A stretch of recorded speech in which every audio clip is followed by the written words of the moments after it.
Good afternoon. Um, Thank you very much, all of you, for coming to this wonderful program that we're going to have. I am Sakiko Fukuda-Par, and I am the Associate Dean at Milano. I'm very sorry that Lisa Servan cannot be here, but she is out of the country today and has asked me to step in to welcome you.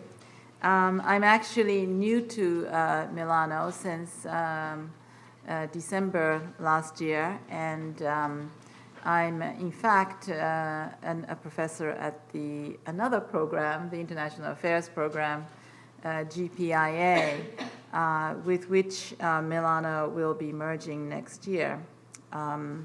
So for the alumni guests, you see that the school is forever evolving to bigger and better things. We are going to hear from four very special and impressive guest speakers. And what's really particularly special about them is that they're all Milano alumni who have been following very distinguished careers in the area of finance. And I'm sure you're looking forward to it as much as I am, to hearing about their careers, how they got to where they are now, and what the main milestones were, what the key events were, and what sorts of key decisions they made on the way. Milano's Career Development and Placement Office has held many of these panels over the years, and I'm very impressed, in fact, as a newcomer to Milano, to see the good work that Carol is doing with her colleagues on this front. And of course, I think the alumni that we have speaking today are some sort of a testament to the good work that Milano has been doing, both in teaching and in placement. More recently, the Dean's Alumni Council of Milano has adopted these alumni fora as part of their own agenda and as a way of giving back to the school and of helping our students and their fellow alumni. The Dean's Alumni Council is an advisory body of alumni supporters of Milano, and I'm very happy to say that one of our key members, Kenneth Gear, RSVP'd for this event. Ken, are you in the audience? No? Well, perhaps he will be coming later. Ken is a senior portfolio analyst at Fannie Mae and a Milano alum from the class of '85.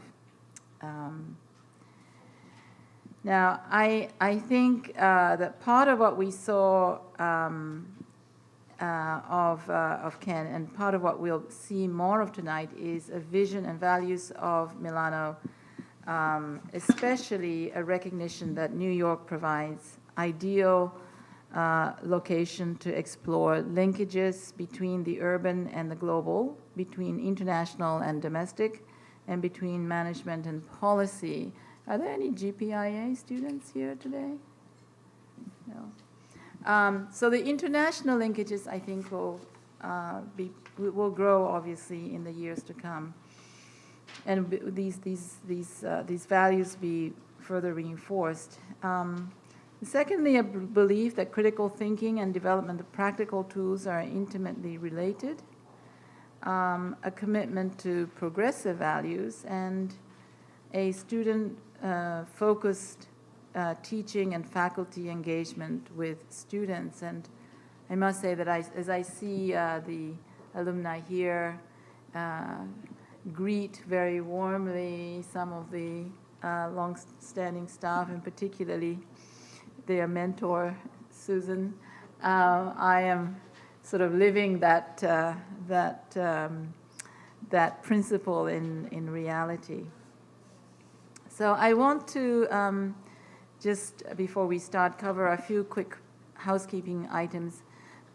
First, each of you has on your chair an alumni survey, so I'd like to ask those of you in the audience who are alumni to fill it out and hand it to a staff member. who are at the back, I think. We use these surveys to shape our alumni in general and in a general sense, and also to respond to your specific interests. So it is very important that we get this feedback from you. Second, each of you also should have an index card on your chair. So this is what you can use to write down any question you may have for any or all of the panelists. The cards will be collected by a staff member during the program and brought to the moderators. And finally, I want to let you know that we are preparing to tape this program so that it can be posted online for all the people who are not able to be here themselves because of time constraints. So I am now very pleased to introduce Charles Allison, a member of the Milano faculty. His biography is in your program, as are those of the other speakers today. So I'm not going to take time to sing his praises, but he is certainly an extremely well appreciated professor in our program. And he's a very experienced and accomplished professional in the area of finance. So that, but let's spend all of our time, in fact, for the rest of the program. Charles has become really a very treasured member of our community, a wonderful teacher and a very warm colleague in the faculty. So, without any further ado, let's welcome Charles to organize the rest of the afternoon.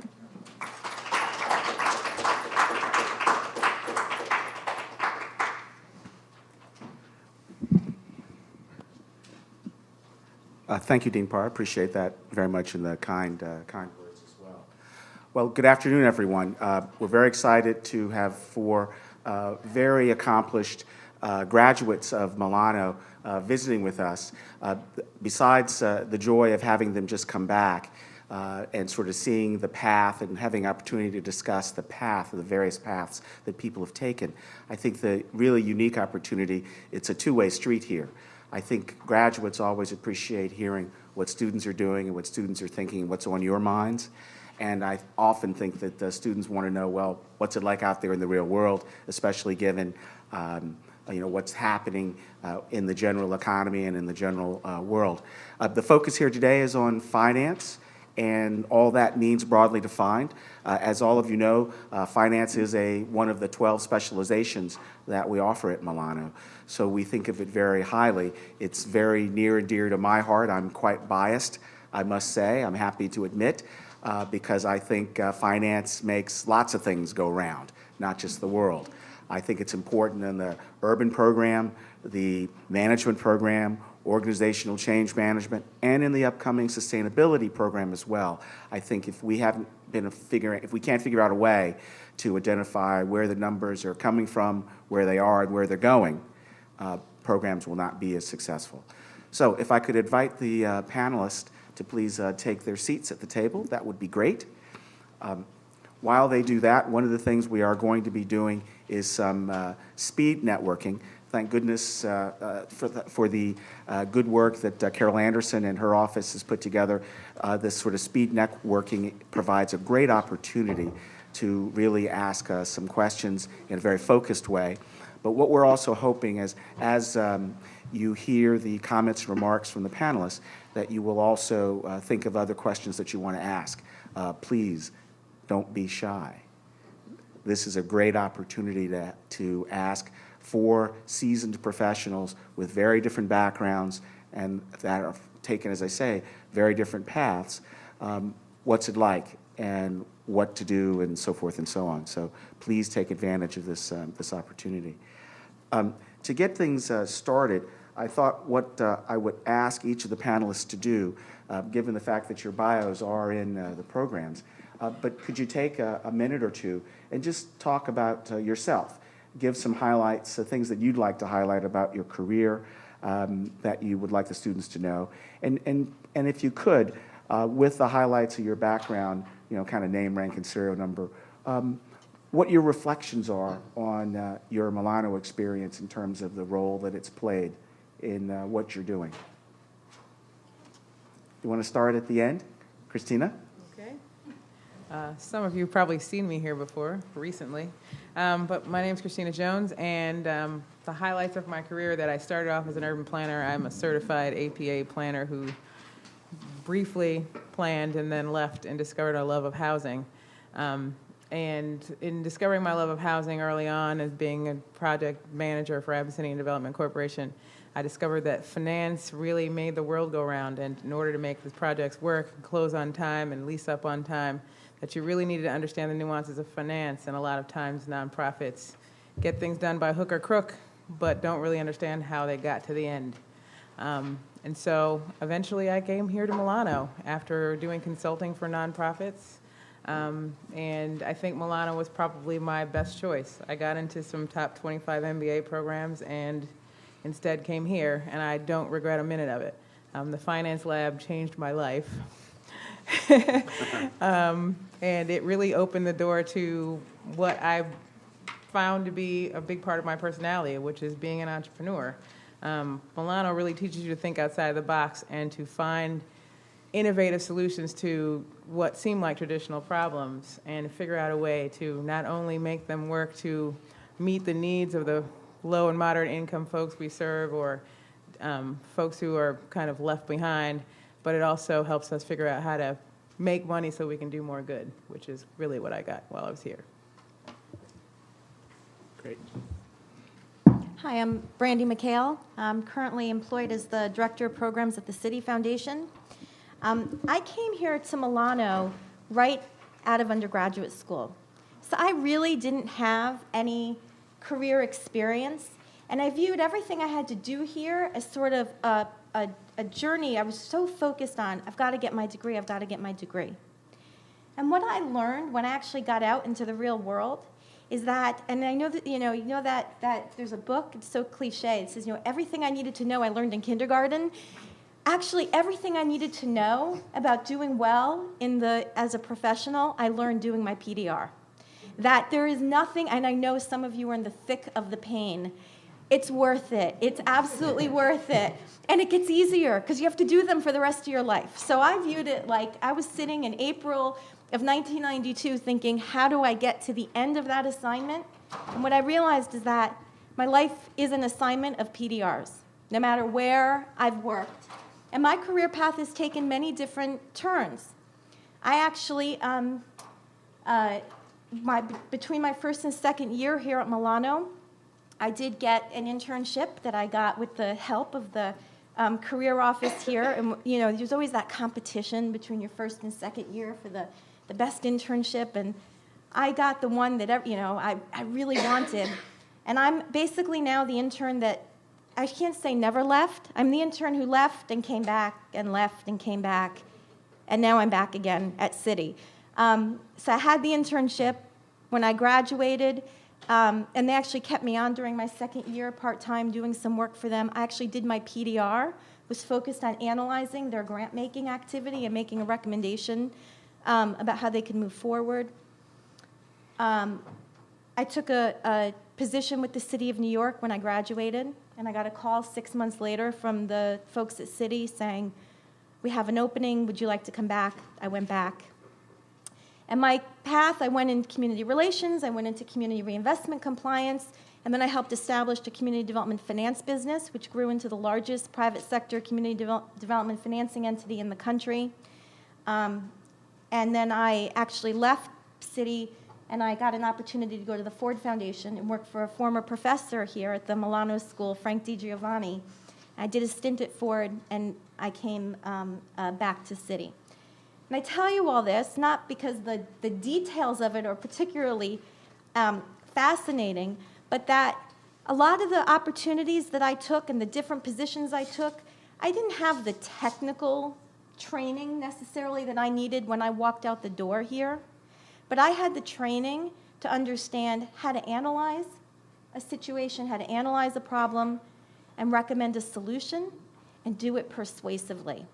And it's that skill of persuasion that really, that was what, for me, my takeaway from Milano is that I really refined the art of persuasion and learned how to put those skills to use. And I don't think there is any other program that's focused on urban policy issues that also combines these very practical skills that you need. My name is Sean Robinson, and I'm a managing director at RBS. And my Milano story is similar in many ways in that I came to Milano right out of undergraduate.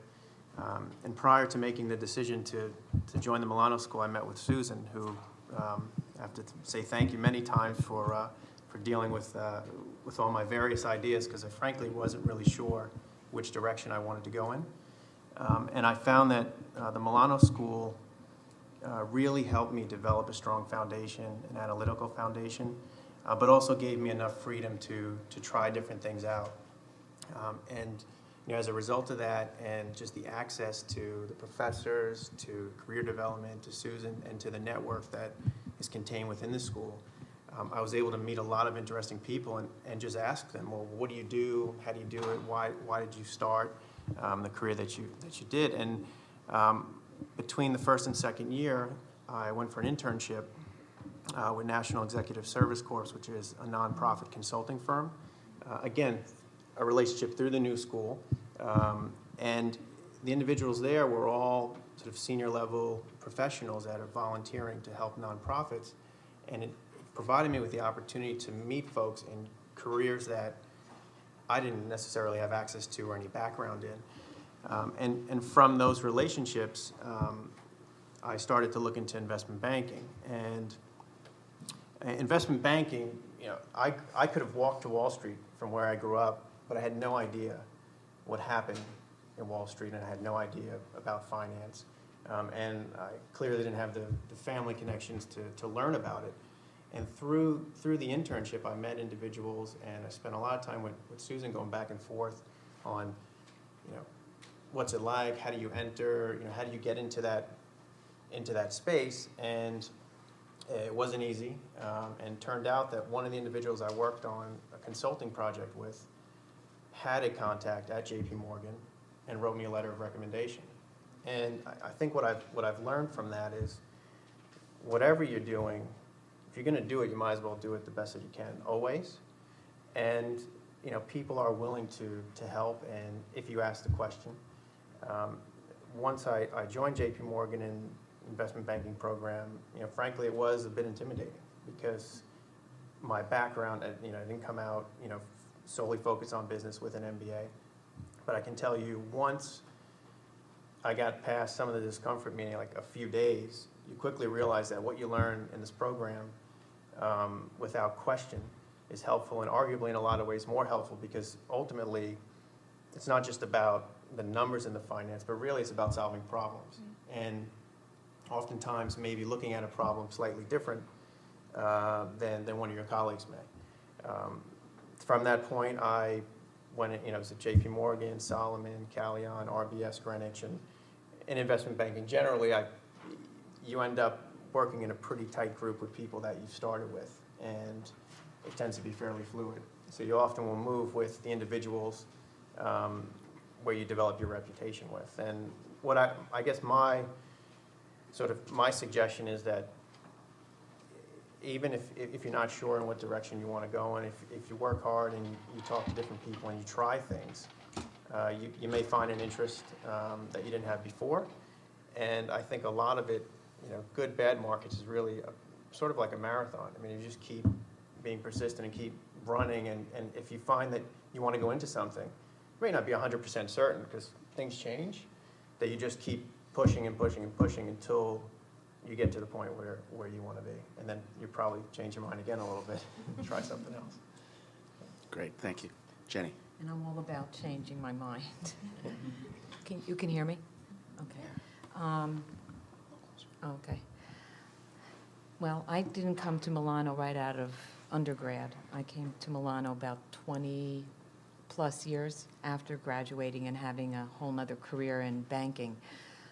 I was interesting because I was thinking about when I was in college, I was a Latin American Studies major. My father used to say, what the hell are you going to do with that? Are you ever going to get a job?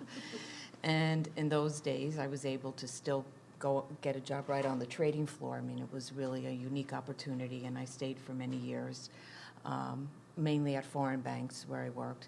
And then I started getting restless, and I took 2 classes at Milano. I took the policy class and I took the advocacy class with Michael Seltzer and Gara LaMarche. And it was really, it was an eye-opener. People were very, it was something other than just making money. And believe me, I have nothing against making money. But it was just so refreshing to be in that atmosphere, and I was thinking for a while of changing careers and what could I do. So I went in after we got the bonus and resigned and came to school full-time for a year and a half, did an internship at New York City Employment and Training, actually did my PDR with them. And then I worked at a very small family foundation for a short period of time, and then I got into LISC. I've been there almost 5 years. 2 of the, this is my 3rd department that I'm in, because the other 2 departments I was in, they chopped. So, knock on wood. I'm in lending now. I don't know how I ever got into lending. I'm not a credit officer. But what I basically do now, especially given the economy, is work with our field officers and with our community development corporations on their organizational financial capacity. So that's both on the underwriting and then working with them to see what we can do to help them move forward and be sustainable. So not just the one deal they're looking at now, but where can they go, what can they do going forward. So a lot of people, when I went back to school, they said, why are you going back to school? You have a lot of technical knowledge. But I said, but I don't know the field, and I'm not sure exactly where I want to go. So and I got a lot of connections at LISC, and networking is really very important, and I think that's really the key to everything, is getting in, talking to people, getting in front of them, getting their advice, and staying in touch with them for many years. I mean, that's really what I have found to be very helpful. Volunteering, taking internships, trying to get on a board, even if it's a junior board. I mean, all of these are really good places to meet people with similar interests and to grow your network of people. And also, and to just take a chance. So sometimes you may not be sure about a job or a situation. Nothing's permanent. Nothing's permanent. You could have 2 or 3 careers, and if the job is not right, you know what? You get another job. So, it took me a long time to finally leave the nest of being at my first job for 20 years. And once you do, you realize that it's worth it. So, so when I look back at Milano, it's the networking, and also Blaze helping me with my Excel spreadsheets. Believe it or not. It was good. And it was also good because when you're in the workplace for so long, it gives you a chance to step back and really think of things on a different level, but also to upgrade my skills, because when I was at the bank, I always had people doing things for me. And it really has helped me, because now I'm very self-sufficient. And somehow people actually come and ask me questions on Excel. Can you believe it? So that's my story. Well, that's great. Could each of you describe a little bit what a typical day is? You can certainly merge a day to a week if you like, but could you sort of talk a little bit about your respective job and what you do in a typical day? Maybe we'll start this in and work our way down. I spend most of my days staring at balance sheets and trying to make heads or tails out of them. And one of the challenges in community development is, if any of you have ever seen a community development corporation's audit, you'll know exactly what I mean. It's all over the place. It's like the Wild West, right? And we also underwrite in some instances, for-profit developers, small developers that, in neighborhoods where they may partner with our CDCs. And again, they're challenging to look at and to really get to the bottom line.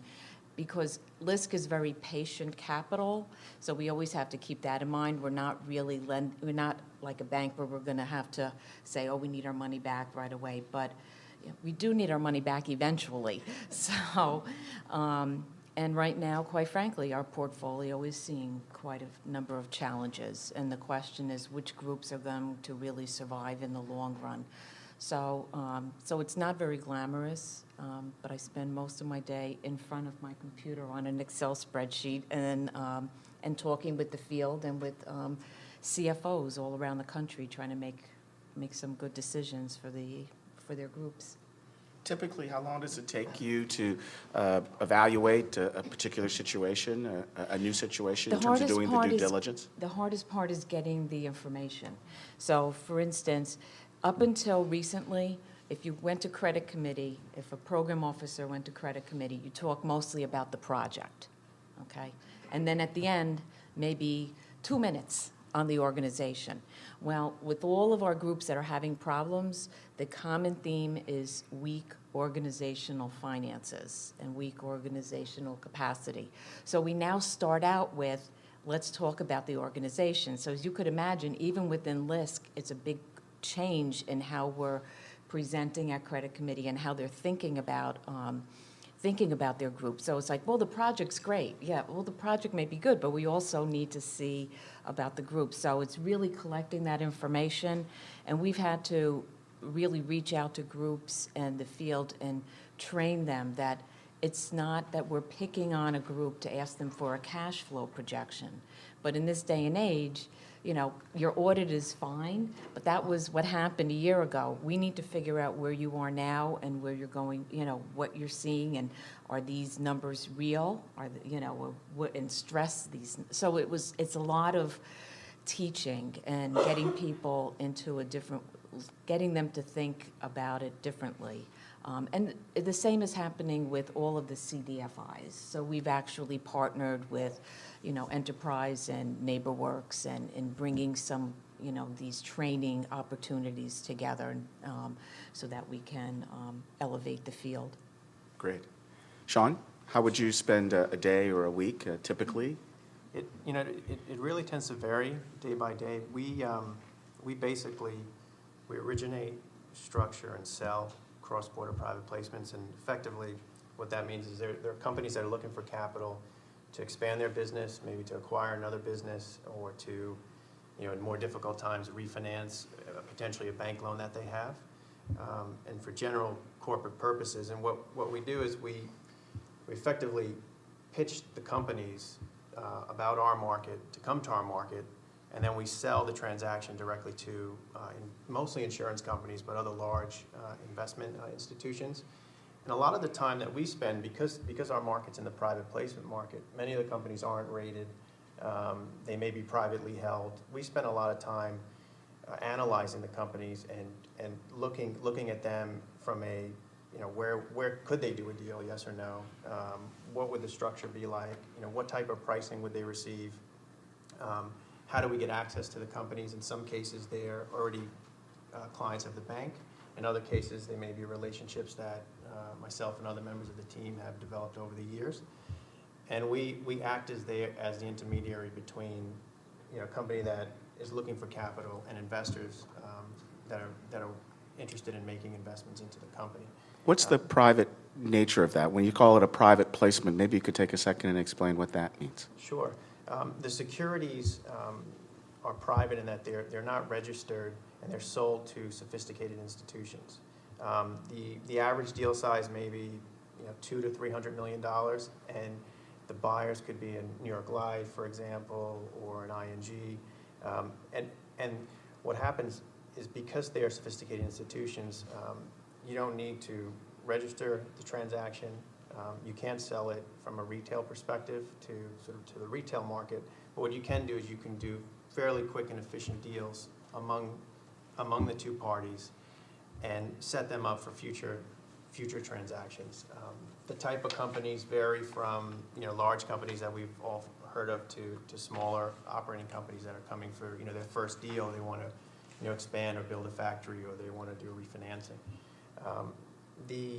the day, what I like is the days are always a bit different in that, you could be traveling somewhere to meet a company for the first time. It could be a relationship that you've had for 3 or 4 years that you continue to work on, and finally they say, well, I'd like to do a deal. We want to do it with you, and you have to, I find, be very analytical because all the transactions are negotiated.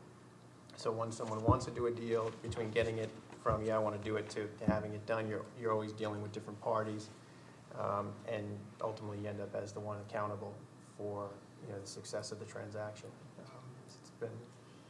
It's always a bit different. It keeps me interested. Great. Brandi, do you want to talk about your day? Sure. So no 2 days are ever alike. Let me back up for a second to say that people often ask me, having been a Milano alumni, you had the opportunity to be at the Ford Foundation. Why would you leave there? And why would you leave there and go back to a private sector financial institution that was on the brink of potential insolvency at the worst possible time ever? And I say, well, there was actually a reason for it. It wasn't money.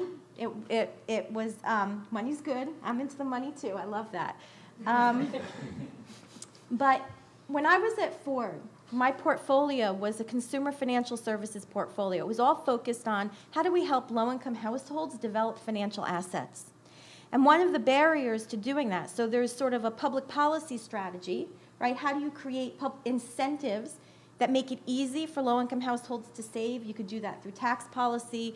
You can do that through having employers provide incentives. There are different ways to do that. But a big barrier and gap is it's not just enough to make it, to have people want to save or incent them to save. You have to make it easy for them to save.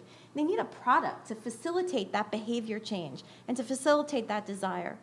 And so when I was at Ford, a lot of my portfolio was actually focused on how to influence the private sector.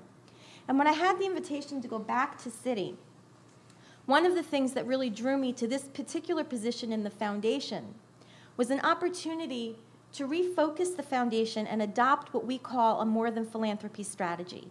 So we're not writing checks and walking away.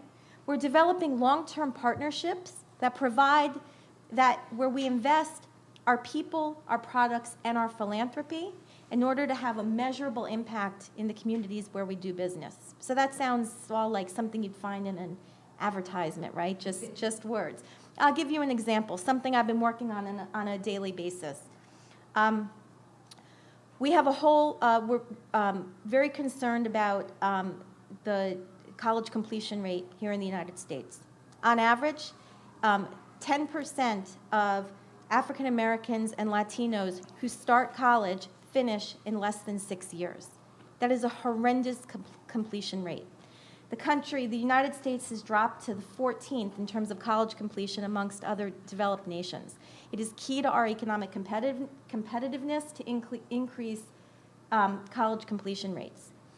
And everybody knows, and you all know yourself and are dealing with it, the big financial barrier there is and the big financial commitment.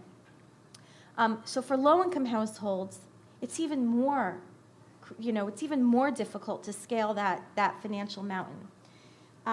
529 accounts are great if you have the luxury of being able to take the risk that you may lose some of that investment money. So one of the things I've been working on in this more than philanthropy strategy every day is not only how do we're setting up a partnership with CFED, who were the sort of the founders of the individual development account movement and the match savings account movement here in the U.S., with UNCF, United Negro College Fund, the largest minority scholarship provider in the country, and the KIPP charter school system. And beginning in September of 2010, every KIPP charter school student in 6th grade and the 11th grade and their parents will open up an educational savings account. Citi is going to underwrite with philanthropic dollars the financial education program for parents and students, the development of a curriculum that will be embedded into the KIPP existing curriculum, so financial literacy isn't like this extra thing you have to fit into your day, but it's integrated into the math and social studies curriculum. And then we're going to provide matching contributions, incentives for families who meet both their savings and their academic goals. They will be eligible for matches to their personal savings and special eligibility for UNCF scholarships. If a child who gets a UNCF scholarship, a full ride to college, even with that, there is an $8,000 family contribution that they must make over 4 years. Our hypothesis is that if we start working with families when students are in 6th grade, $8,000 with the potential to have 50% of your savings matched becomes very doable. And that's what we want to test. Under what conditions and in what ways can we help to eliminate this financial barrier? But that piece has been the easy piece, the conceptualizing of this and trying to come up with the solution. The hard part has been trying to get the bank I work for to actually come up with the product. And a product that's not going to cost a lot of money, it's not going to have hidden fees, and it's really convenient for people to access. So we're not going to have people say to them, you have to get to the branch by 3 o'clock in order to open up your account or make your deposit. So a lot of what I do, and I describe my role as being an advocate for making the private sector actually equitable and fair and make markets work for lower income populations. And the best way I do that is by being on the inside and being that advocate for change. It's very hard. It's very frustrating. There are days where, you think, I should be doing something else. But when you get the big payoff and the big win, it's terrific. And I'm very happy to report that on Tuesday, we're actually going to be announcing our board is approving a grant of $7.5 million for this program, and we're committing to opening up all of these accounts and offering them free of charge. So 2,500 accounts beginning in September. So that's what I do. I spend most of my time beating people up internally. Right. Whoa. Okay. I believe that. Thank you. Chris, you want to talk about, I know you've got some stories about a typical day. Well, let's just say 4 months ago, my typical day was doing a lot of what Jenny did, staring at balance sheets, trying to make the case that a certain project or CDC was worthy of the limited low-income housing tax credit investment money we had at Enterprise. But now, my day is never the same. I am the Director of Housing and Community Development Initiatives for the Ironbound Corporation in Newark, which means that I am the housing program. They are not a housing organization. They are not a CDC. They are a community service organization that serves a largely Portuguese and Spanish community in Newark, New Jersey.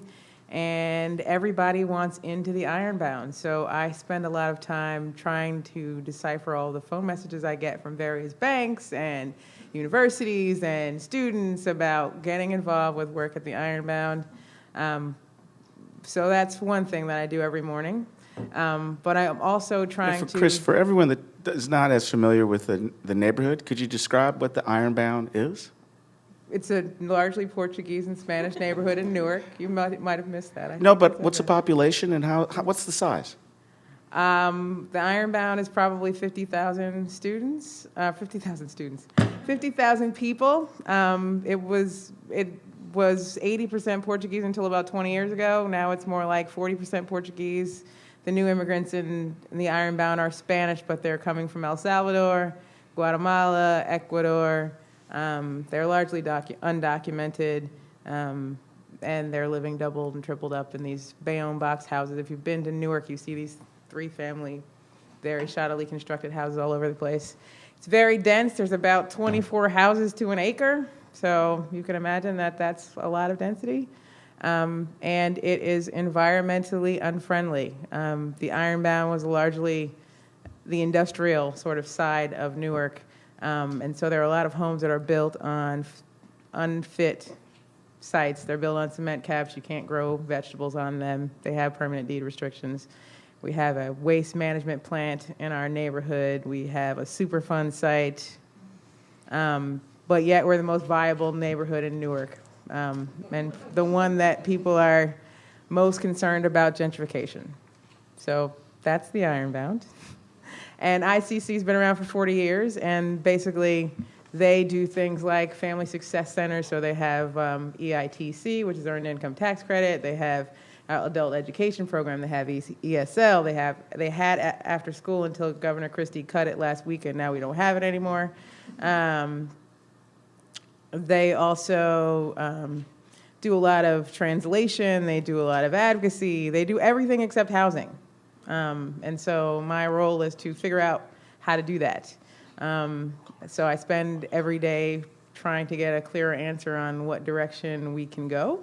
Right now I have 3 things I'm looking at: economic development with this site called the Valentine Brewery, which is a 20,000 square foot site. It's sort of at the anchor of the Ironbound. It's not occupied, and we're trying to figure out how to make it green.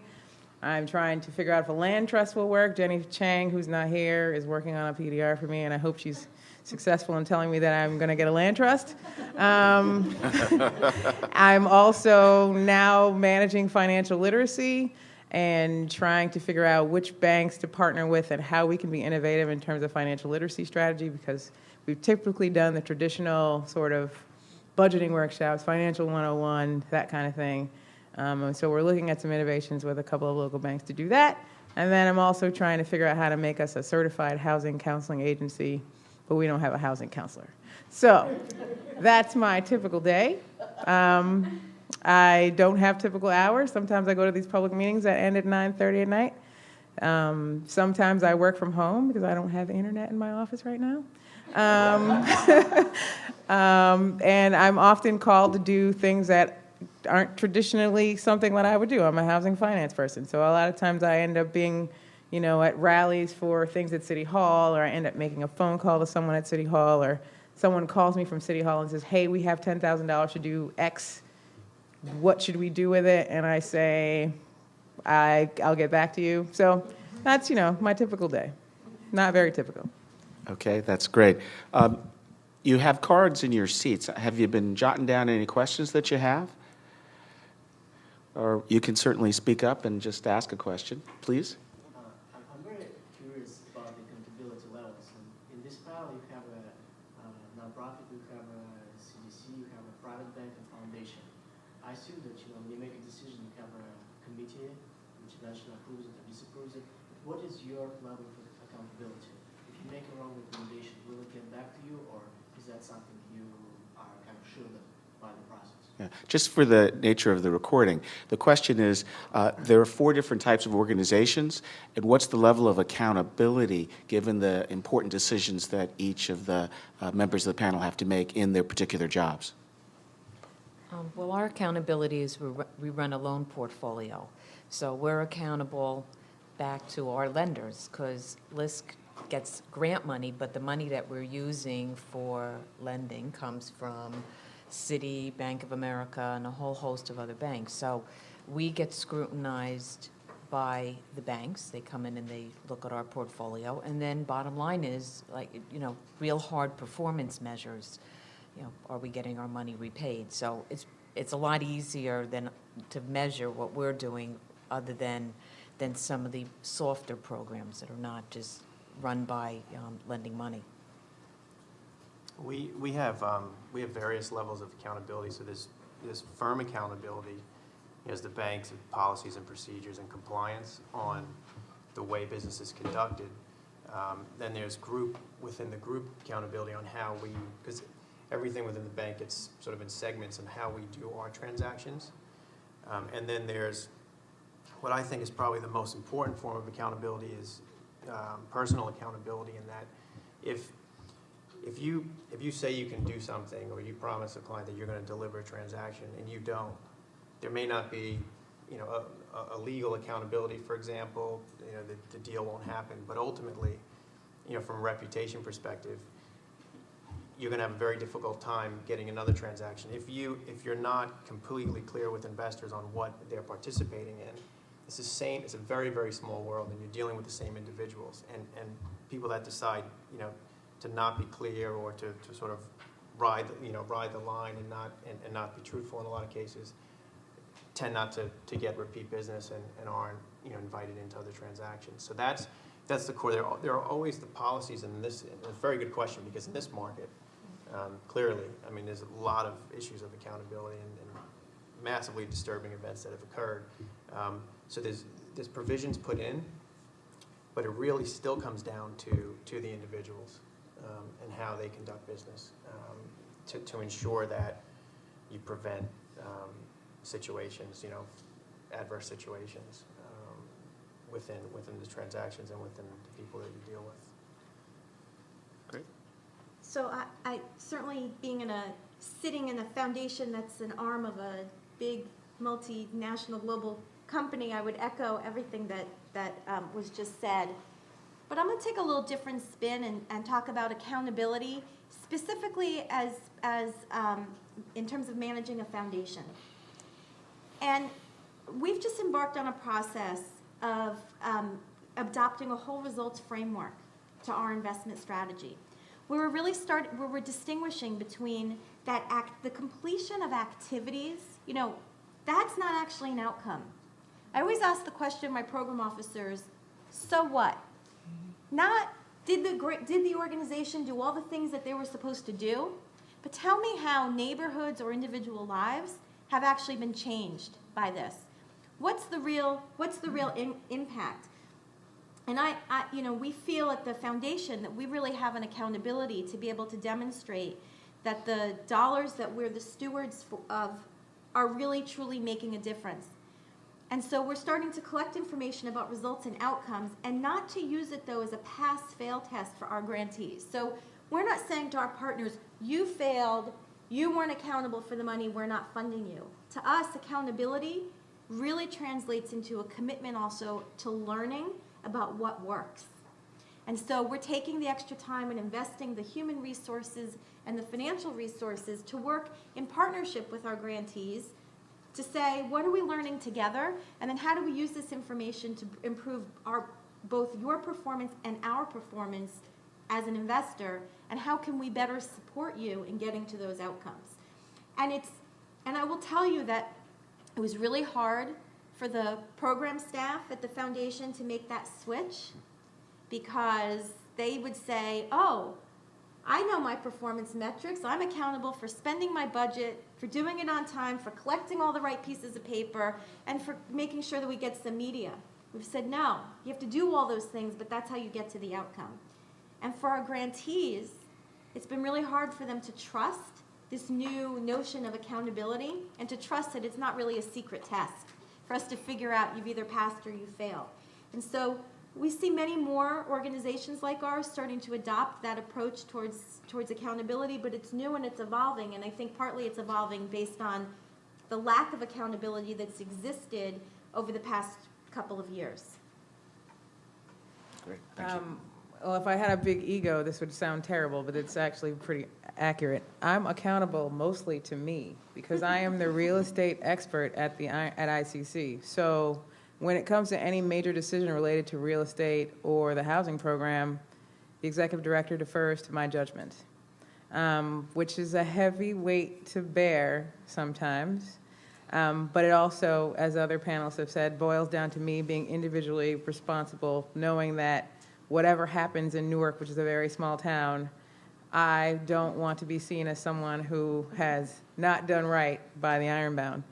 And so, that's a tough role to carry. That also means picking the right partners and making sure that I'm not just thinking about the dollars. I have turned down dollars recently because I don't think that this particular organization is the right partner based on what Ironbound has done in the past and what it wants to do in the future, and it would damage our reputation.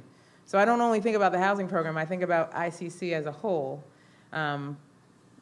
every day. And so that can be difficult, but I think Milano sort of prepared me for that in many ways, in knowing that at the end of the day, my goal is to empower and better the lives of the residents that I serve. And so I think about that in every decision that I make. And just to piggyback off what Brandi said about accountability in terms of outcomes, I'm also working with ICC to sort of change the way we look at how we look at our grants, because coming from a finance background, my question when you say I served 95 people is, and what happened to those 95 people? So it's also sort of trying to shift that, because that's the way we get more money to do more programs and can be more innovative than just doing the typical programs that every other nonprofit does. What courses do you wish Milano had offered when you were a student? Negotiation. Yeah. That's a good one. I will. Really? Yeah, you can come audit, right? So that's a very interesting perspective. What skills do you most want the people that you're hiring or considering hiring? What skills, in order of priority, do you want them to have?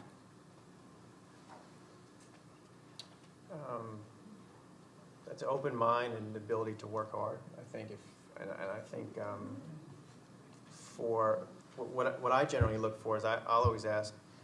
Now, I'm not as interested in what necessarily they want to do because maybe because I'm biased, because even when I said I thought I want to do something, I wasn't really quite clear. I'm more interested in you know, what have they done, how, you know, what experiences have they gone through, and it's not so much of, well, how do you see yourself or what are your strengths and weaknesses, but really, you know, what have you done, what do you think you've done well, and who have you worked with that I can talk to? And I think it goes back to my first point in that, you know,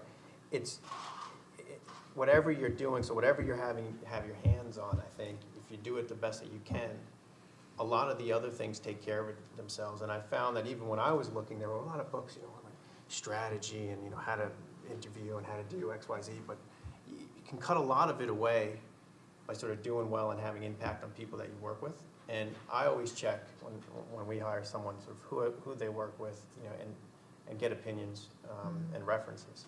I think that I would side with you as well on negotiation as a class, though, because I think a lot of it comes down to, you know, when you're in whatever career it is or your own business, really dealing with people all the time and learning different ways to sort of go across the span of, you know, different backgrounds, cultures, ways of doing business that, you know, I found that, you know, for example, we do a lot of work outside the U.S., so if you have a meeting in England and then in Switzerland or in Australia, and just even from a cultural level, and how to negotiate, how to get your points across, I think that would be really interesting, and I'd definitely benefit from it if you had it.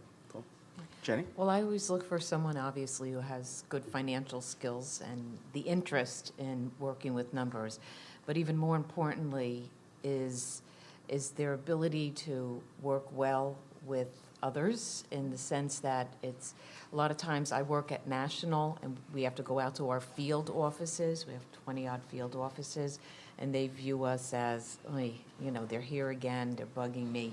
So you have to really, it's a lot of finessing and kind of being able to show that you're able to help them in the long run, and that it's not just because you need to get these numbers to make their lives more difficult. So you really need somebody who's got those people skills and won't get frustrated if somebody gives you a hard time on the other side of the phone.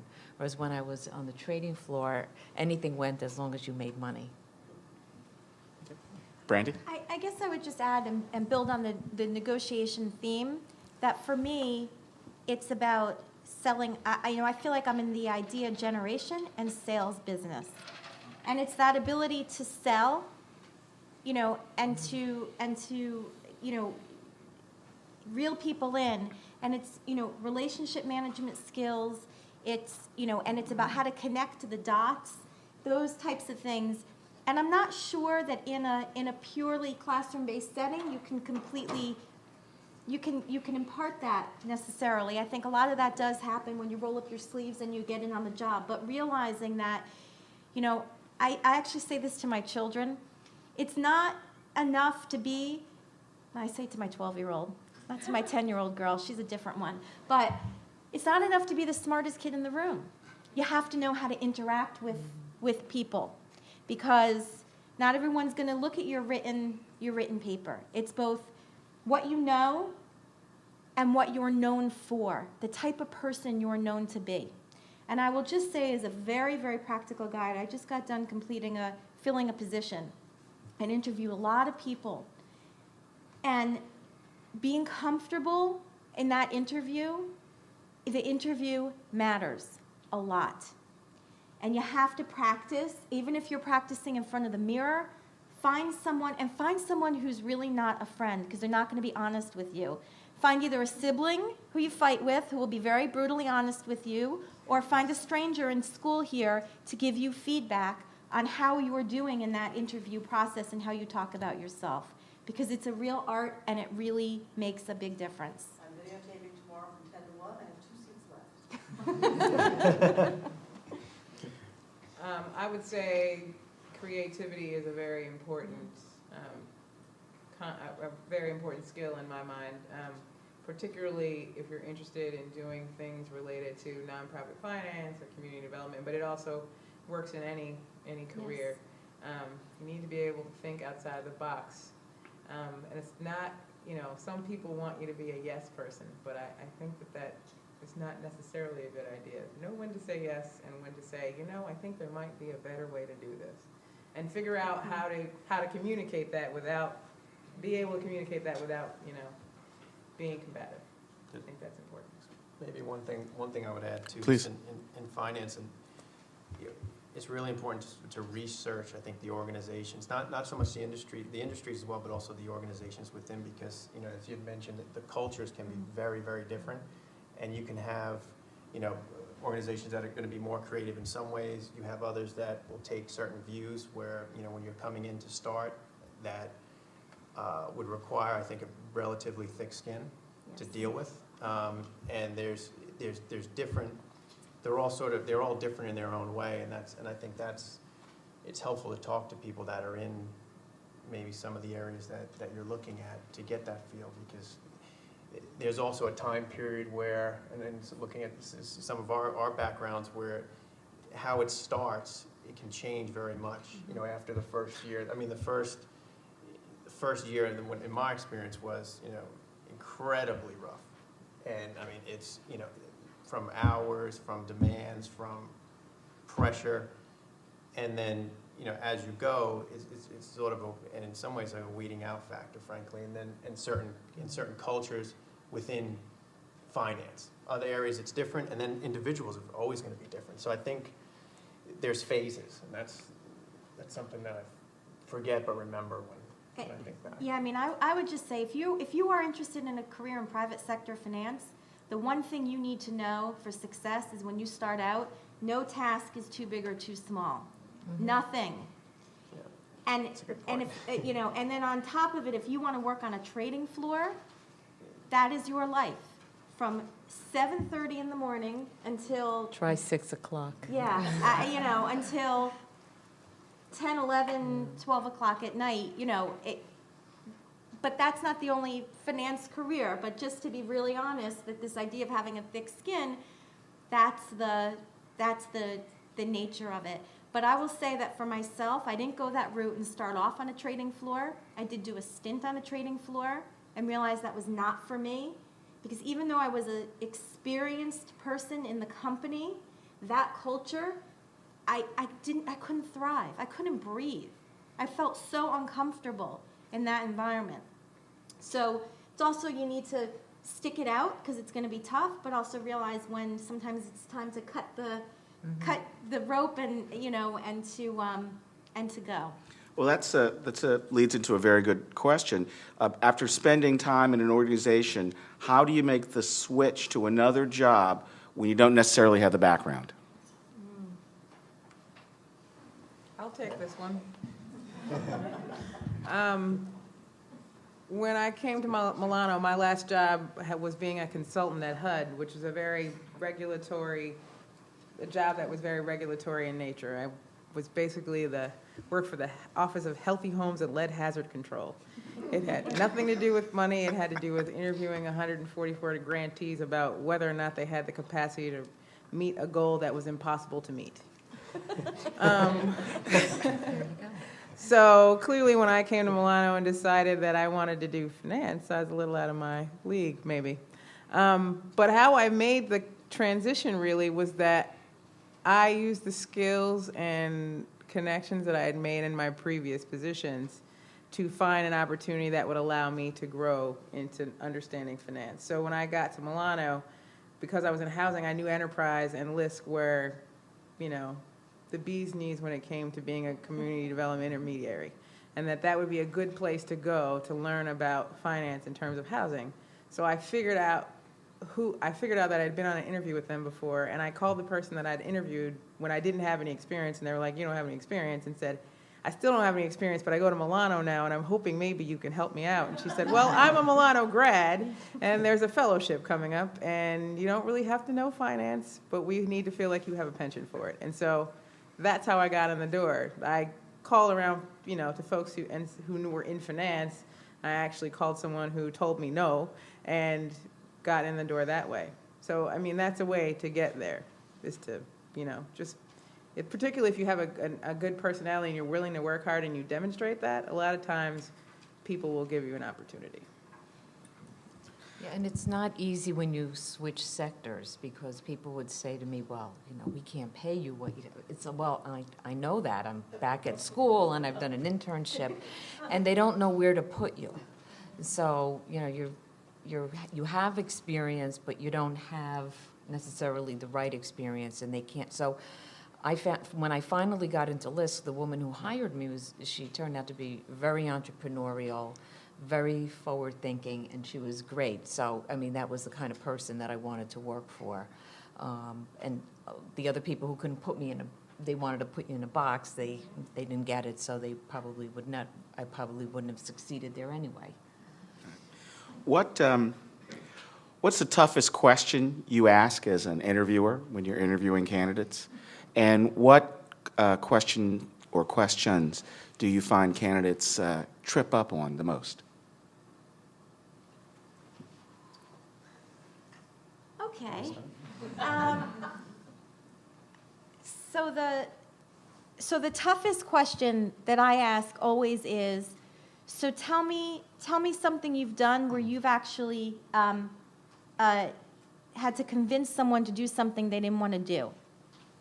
Tell me something you've done to sell an idea. And that's always sort of gets people to stop, and they sort of fumble for it. Some people I interview are, they're able to answer it, and it doesn't have to just be in a professional setting.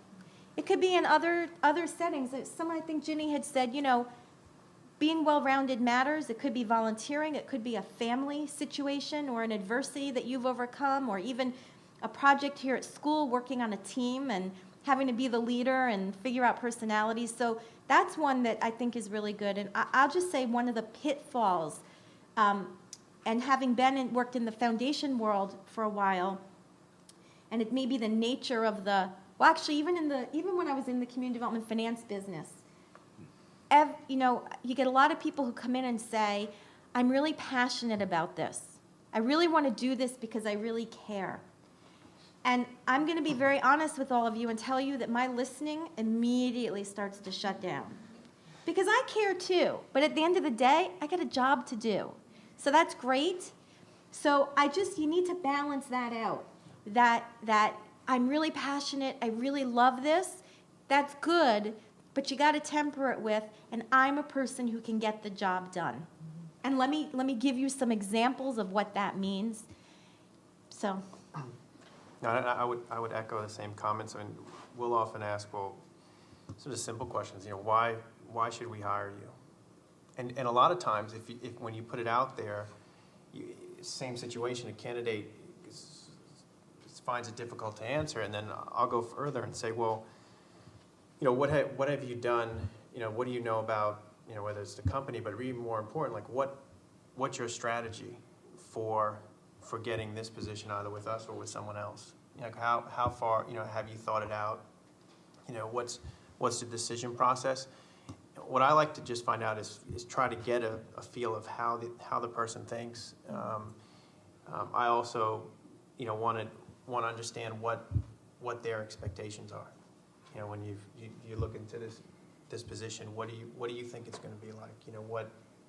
And in some ways, particularly if they have good credentials and you feel good about the person, you also want to let them know that, okay, you see it this way, and it may be sort of in the middle, and here are some other things that you might want to think about, because I remember when I was interviewing, it was tough to get a sense of really, what what was going to happen day to day and how things went. One thing I would say is you also want to project the element of focus. And again, I'll go back where Susan will tell you I was looking at different things, but my thought was when I went in for an interview, it was like, this is what I want to do, lock, stock, focused. And it takes away a lot of sort of the soft and the emotional sides and you want to sort of leave that for later. Right. And really come in and say, okay, this is what I want to do, and talk about what you're doing at school, the type of projects that you work on. For me, it's a matter of being able to answer a question with specifics. I sort of shut down when you give me generic answers. If I say to you, what are the 3 skills you think are most important to this job, and do you have those skills and how could you apply them? And you give me, I'm outgoing, I'm a strategic thinker, I'm timely, I get here on time. I'm done.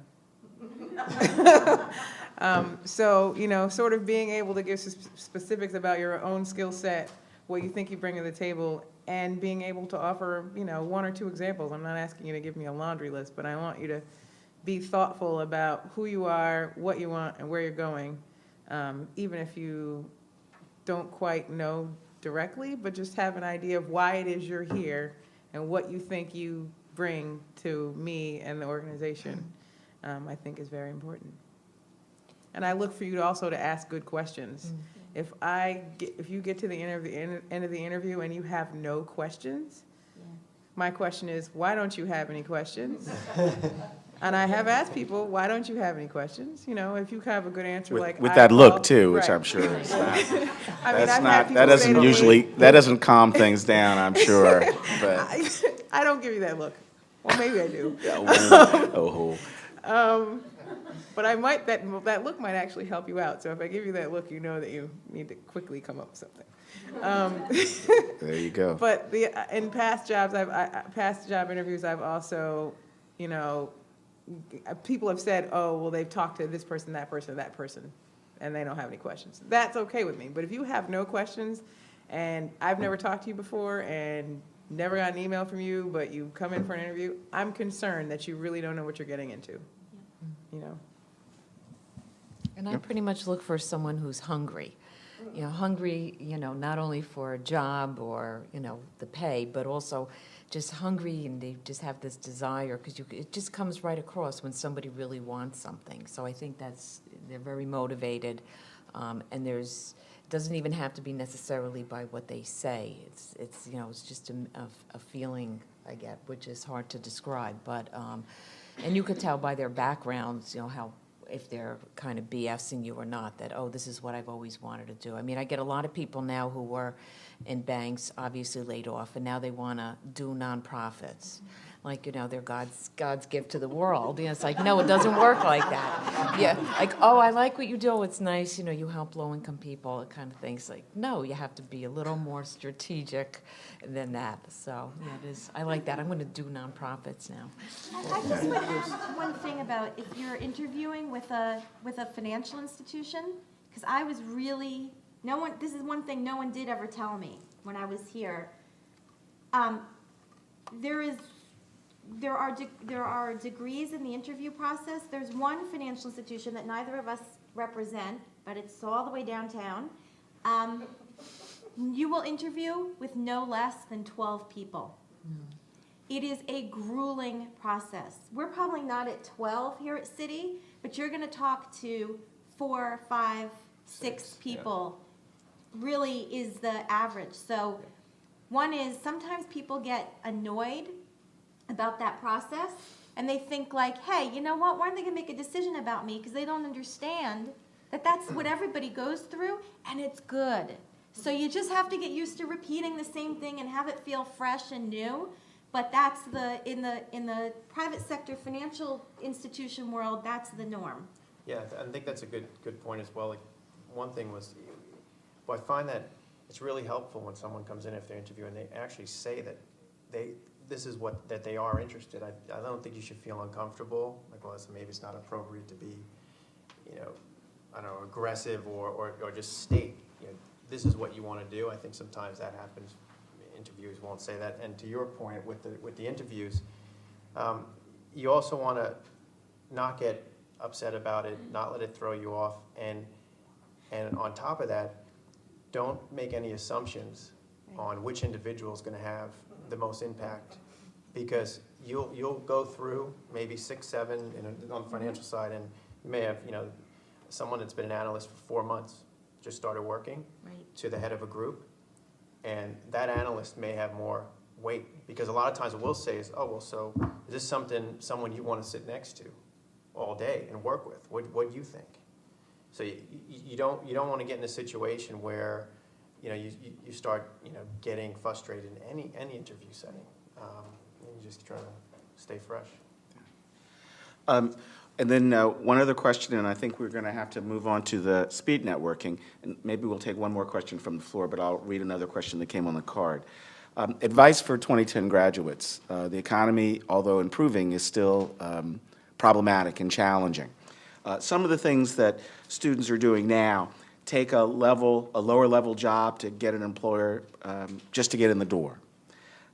Take a job that to expand your skills over time, and then try and move within an organization.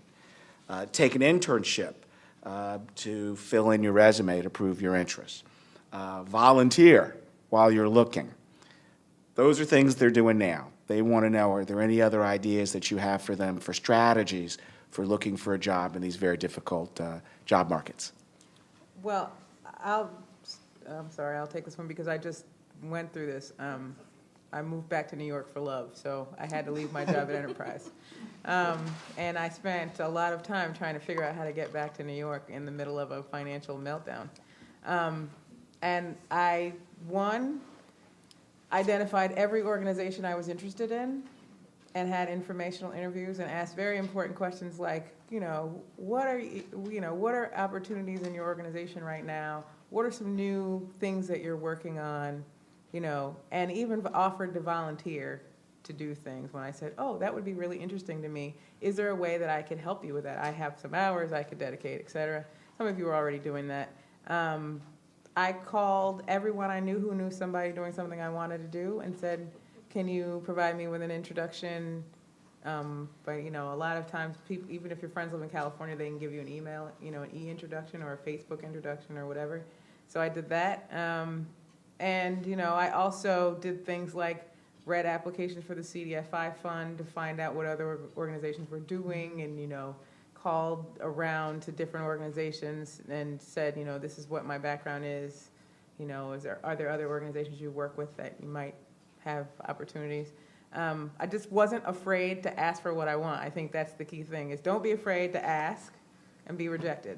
So whatever companies you're looking at and whatever opportunities you're trying to find, don't be afraid to ask, don't be afraid to volunteer. And if you can't find a job, taking an internship I think is a great idea. I have some friends who had professional careers actually and got laid off from big corporate America, and they are now doing internships in different areas that they've always been interested in, but they may never have done because they had, golden handcuffs. So, take an internship if that's the opportunity that is presented to you, and don't be afraid to do it for 6 months. And maybe you have to go wait tables, but, it'll be okay. And I just wanted to add that when you are networking, let people know specifically how they can help you. So if you're looking for an introduction to a specific company, let them know, because so it's like the marketing plan. You guys do marketing plans, right? I mean, take it with you and really use it, because I look down, I go, oh, okay. The other thing is LinkedIn is really good, because a lot of people just say, go to my page and, read who's who and tell me who you want me to introduce you to. And so it's very efficient. Okay. No, I think all the strategies that were mentioned make sense, and again, a lot of it will come down to persistence, and you just keeping focused on what you want to do. And don't take anything too personally. Yeah, that's the hard part. You only need one yes or two, right? That's you it. Take a lot of no's. That's it. One more question from the floor, and then we'll start the specific speed networking. Any other questions from the floor? Yes, Minnie? I don't know how to ask this, so I'm just kind of curious on your reactions. But I mean, I just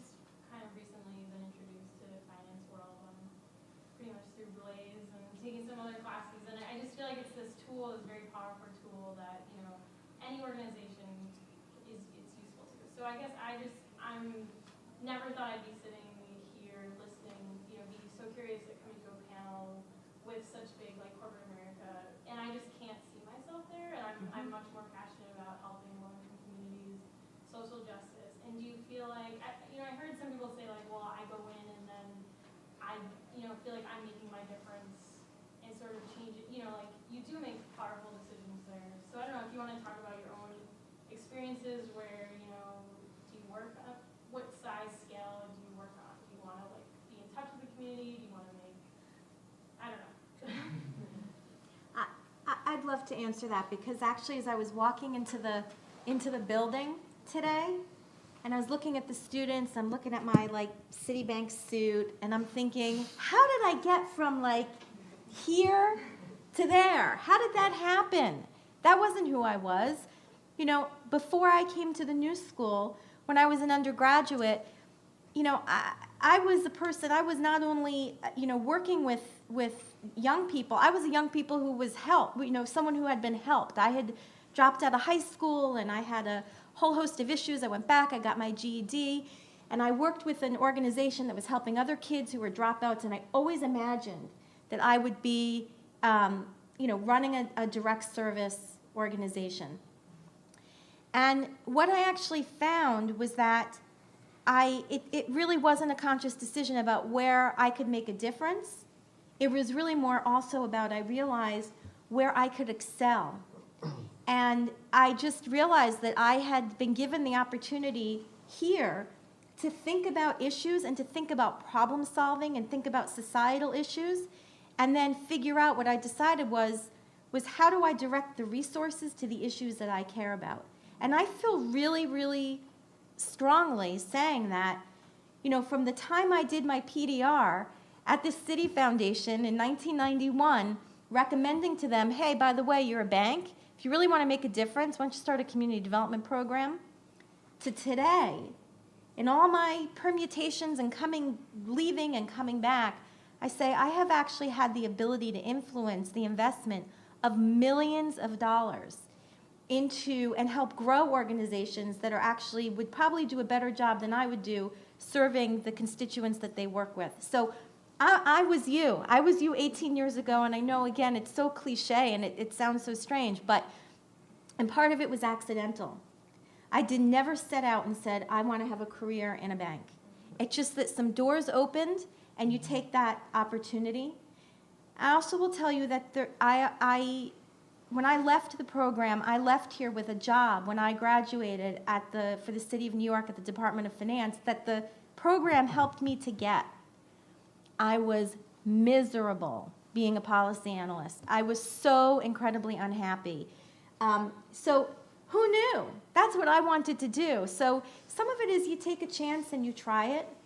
And I think it's just to recognize that you don't want to stereotype anything and prevent yourself from seeing how again, I see myself as an advocate and as a change agent. And I'm going to be that no matter where I sit, but if I'm going to be that change agent, I want to be somewhere where I have the ability to direct the flow of capital. And maybe I'll take this one too, because I think maybe the most, in my case, on the face of it, I went to JP Morgan in investment banking, did some municipal finance, but for the most part, did more corporate M&A, like what do you think of typical investment banking roles? And sometimes, things aren't what they seem always on the face. And what I learned during Milano and during my internships and getting exposed to people in very senior positions was that, to some extent, those with the money make a lot of the rules. And I didn't come from a background where I would have seen that. And I started thinking, well, that's interesting. If you look at some of the developments, whether it's economic development, whether it's, funding nonprofits, whether it's even individuals donating capital or, raising capital to increase jobs, there is that element, and you don't see it as much in the press of, financiers being involved in that, people that, on the face, and it applies to myself, it's like, oh, it's very corporate, that have other interests, and because of the the people that they've gotten access to, the capital that they've gotten access to, can do a lot of good in ways that require, frankly, money and investment. So there's, and I mean, when I came in, and Susan, I mean, you remember, I was really focused, well, I want to go do economic development. Part of me wanted to be entrepreneurial because I had like business. I was all around. I said, well, if I go into investment banking, well, that's where the money is, right? And you need money to a large extent for projects. And I can learn how to put deals together, and I can get into a space, and I feel to a large extent I've been able to do that in a space where you can be around people that can also push change. It's in a lot of ways, it's a lot less of sort of, tangible and emotional, like you're directing it, from like really improving someone individually. But you can do it in some ways, a larger scale too. So I think it's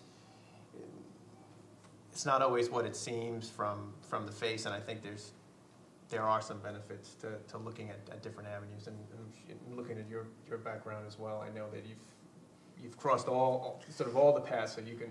Absolutely. No, absolutely. I mean, and you really, when I went to South Africa to be kind of a venture capitalist, to just take advantage of inefficiencies of the market, the fact that South Africa had been in the apartheid box for 20 years, and you had all these corporations that had all these divisions that, because of exchange controls, could invest outside the country.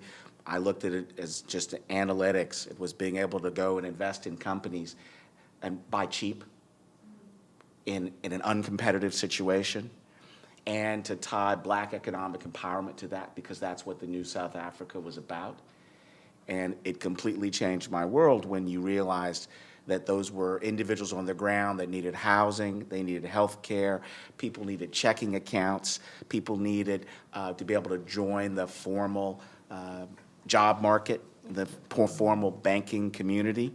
And it wasn't really, and I started being involved in all that, and it wasn't really until I came back to the US and was describing what I was doing, and someone said to me, "Oh, you're doing double bottom line." And I looked at them like they were crazy. I had no idea what that meant. What's that mean, double bottom line? We said, but you just said you're working on financial returns, but you're also working on some social returns. Thunk. So it is a process sometimes of evolution, and you find yourself moving from one place to another. But you got to keep open mind, and you realize a lot of it's opportunity driven. And when sometimes opportunities come and you don't even know it, a window closes and a door opens. You ever heard that expression? So I think a part of and this is probably a good way to transition to the networking, part of the opportunity that we all have, regardless of where you are in your career, is if you keep your eyes open and you sort of bring your A game, and you really do make sure that you're clear on who you are, what you want to do, and where you want to be, and you're not too thin-skinned that the no word scares you off, you can make a huge difference and accomplish a lot. And I think that's probably not a bad message to leave here. These are tough economic times, but I think you'll find that there's opportunity out there. You just have to keep digging for it, right? Professor Allison, I have one thing to say that's kind of different. I mean, I wasn't necessarily in corporate America, but enterprise is a large intermediary, so it has a lot of connection to large financial institutions, which is very different than working in a nonprofit.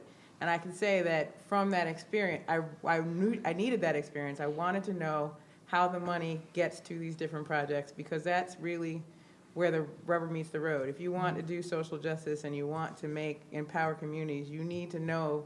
It's a very helpful skill to understand how these deals get packaged, how you sell them, how you talk about them, and how you make an investor or someone else feel comfortable with this idea, and sell them on what the money they get back is, but sell them on what they accomplish with that money and how far it goes. So an experience in corporate America or in a corporate environment can be very helpful to your long-term goal of social justice. Absolutely. Well, thank you very much. What we're going to do is separate to different tables. So perhaps, Christina, if you could go to that table, Brandi, you and Sean stay here, And then Jenny, you go over here to this table. You know where people are coming from in terms of their backgrounds and careers, and if you want to ask very specific questions that relate to you, then we'll do that for 5 minutes. And then when I kind of yell, switch, what I want you to do is you two switch tables, and Christina, you and Brandi switch tables as well. So, but first, let's thank our panelists for taking the time and their comments. So let's do the table change and do a little speed networking. Thank you.